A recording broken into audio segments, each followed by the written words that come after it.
بسم اللہ الرحمن الرحیم۔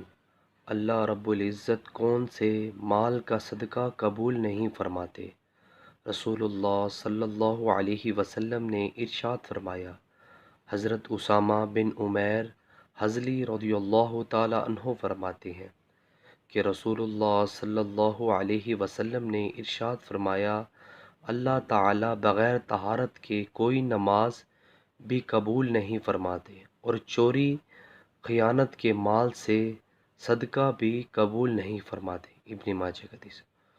ویورز، اس حدیث میں رسول اللہ صلی اللہ علیہ وسلم نے فرمایا، اللہ تعالی بغیر طہارت کے کوئی نماز بھی قبول نہیں فرماتے، اور چوری خیانت کے مال سے صدقہ بھی قبول نہیں فرماتے۔ ویورز، اللہ تعالیٰ سے دعا ہے اللہ تعالیٰ ہمیں بھی اس حدیث پر عمل کرنے کی توفیق عطا فرمائے۔ جزاک اللہ۔ السلام علیکم ورحمۃ اللہ وبرکاتہ۔